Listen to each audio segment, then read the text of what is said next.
Squatters torment homeowners across U.S. Homeowners across the country tormented by squatters find themselves tied up in lengthy and expensive legal battles to get control of their properties back, and one expert warns many others can find themselves victims. Attorney Jim Burling told Fox News Digital that any home unoccupied for a stretch can be a target of squatters. "I think it's a fairly big problem and I think it's pretty hard to avoid," said Burling, who is Vice President of Legal Affairs for Pacific Legal Foundation. Burling said squatters took over a neighbor's home after the owner died and eventually had to be removed by police. Cases like that are common. In the last few months, Chicago squatters have taken over the homes of two residents in the same neighborhood after the elderly homeowners died and left the homes to family members. Darthula Young said this week that her deceased mother's property in the Chatham neighborhood of Chicago was taken over by a man she described as a professional squatter with a long criminal record who changed the locks and has racked up a $1,300 water bill that she is on the hook for. Karen Polk also lost her mother recently and realized while she was prepping the property to sell that a family had moved in, claiming that they had signed a lease and paid rent up front to another person that Polk did not know. Both Young and Polk first discovered the squatters in September, and both of them are still tied up in the court process, which can take 6 months or longer, and that's only if the alleged squatters show up to court. In both cases, the hands of the police were reportedly tied since they are unable to definitively determine who is telling the truth and whose paperwork is legitimate, which is a job for the court system. If somebody is living in a home and saying, "Hey, I signed a lease, I'm paying rent, I have a right to be here," whether or not that's true, the police hear that story, then they hear a story of somebody who's not living there and saying, "This is my place, these people don't belong here." The police officer can't make that legal determination, Burling said. It's not their job. That's not their bailiwick. If you have that kind of dispute, it has to go to court. Burling told Fox News Digital that in some cases, organized criminal groups scour title records for properties that are vacant because of foreclosures and deaths. Squatting has also been an issue in the Pacific Northwest in places like Oregon and Seattle, where the homeless crisis has resulted in encampments on abandoned properties that sometimes result in disastrous consequences for next-door neighbors.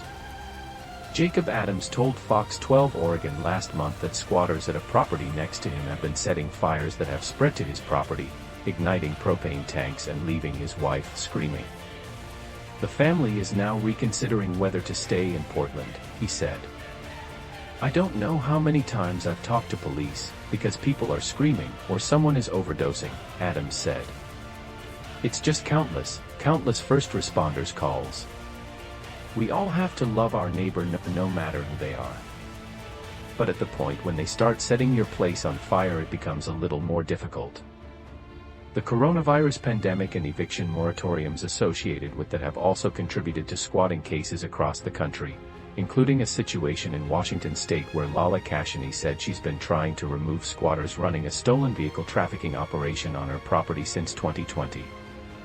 A SWAT team was finally able to clear the property last month and recovered drugs, firearms, and stolen cars, but Kashani claimed that the squatters have since returned and broke the locks that she had changed.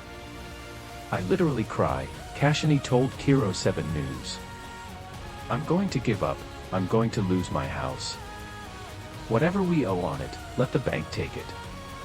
In California, landlords have been publicly fuming over the coronavirus-inspired eviction moratorium, where tenants have essentially become squatters who legally can't be removed from properties despite owing over $100,000 in rent in some cases.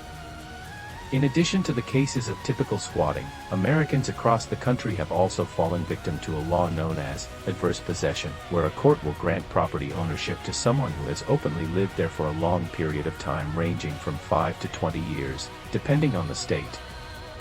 That's what happened to Burton Banks in 2021 when he tried to sell a parcel of land in Delaware given to him by his late father when he died, but learned that his neighbor, Melissa Schrock, had erected a goat pen on part of the property and had been using roughly 2/3 of an acre of the property. Banks, who lives in Atlanta, took Schrock to court, and a judge ruled against him, citing adverse possession law while determining that Schrock had been using the property for the 20-year threshold and the $125,000 parcel of land was no longer his. Banks told Fox News Digital that he had been paying taxes on the property during the time and that he believed Schrock only had the goat pen up for 3 years, but with the original property owners deceased it became a he said she said. Schrock's claim that the property has always been my backyard since I was a kid won out, according to Banks. It's crazy, Banks told Fox News Digital, adding that he has received encouragement from people since his story went public who said they are upset about his situation and it doesn't seem fair. Burling told Fox News Digital that those most susceptible to squatters are those leaving properties vacant due to a death in the family or a foreclosure, and there isn't much that can be done to prevent squatting other than remaining vigilant and keeping properties tightly secured.